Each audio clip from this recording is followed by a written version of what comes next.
নিতে পারে ওদের একটা কায়দা কৌশল আছে, কয় মেয়ে নেবো ছেলে নেবো না। কোনো মালিক যদি কাউকে যদি কোনো শ্রমিককে যদি ভালো না লাগে তো বের করে দেবে, ভালো কথা। একজন মালিক কি এটা করতে পারে? কোনো ফ্যাক্টরিতে আমরা চাকরি করতে পারবো না? আমাদেরকে টারমিশনের নামে কালো তালিকা করা হয়েছে। আমাদেরকে অন্য অফিসে গেলে 15 দিন 1 মাস ডিউটি করলেই পরে বলে কি তোমাদের কালো তালিকা করা হয়েছে, টারমিশনে বাইরেছো, তোমাদেরকে নেওয়া যাবে না।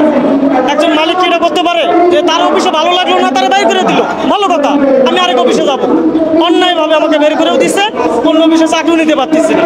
আজকে প্রায় 7-8 মাস ধরে এই সাব কন্ট্রাক্ট করি, হয়তো অন্য অন্য অফিসে যাই, 15 দিন ডিউটি করি, তারপরে বলে দেওয়া হয় তোমাদের টারমিশনে বাইরেছো, তোমাদেরকে নেওয়া যাবে না।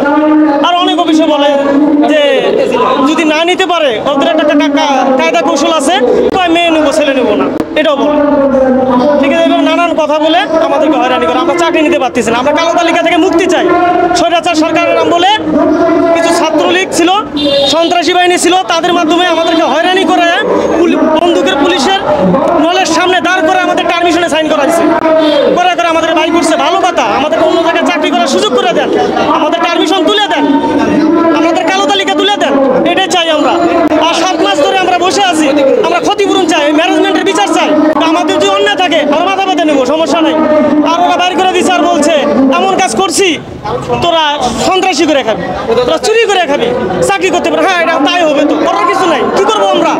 আমরা ভালো ভালো অপারেটার, সবাই সিনিয়র অপারেটার, আমরাও রেমিডের যোদ্ধা, আমাদের কোথাও নিতেছে না। আমরা কি কাজ করতে পারি না? পারি। আমরা কি করব এখন? আপনারাই বলেন আমরা কি করব? খুবই কষ্টে জীবনযাপন করছি আমরা, খুবই কষ্টে। ফ্যামিলিতে ওইভাবে টাকা পয়সা দিতে পারতেছি না। আমার 4 বোন, 1 ভাই, সবার লেখাপড়া খরচ আছে, আমার বাপ মা আছে, আমার একার উপর দিয়ে চলে। আমরা কিছু দাবি দাবা জানাইছিলাম বলে আমাদের ভালো লাগে নাই, সে বাইর করে দিছে। ঠিক আছে, আমাদের ভালো লাগে নাই, আমাদের মালিক পক্ষ থেকে বাইর করছে, কিন্তু মালিক পক্ষের কি এটার কোনো অধিকার আছে? শ্রমিকদের যে ফিঙ্গার লক করার, এগুলা মালিকের কোনো অধিকার আছে? আপনার যদি থাকে তাহলে আমাদের জানেন, আমাদের এইভাবে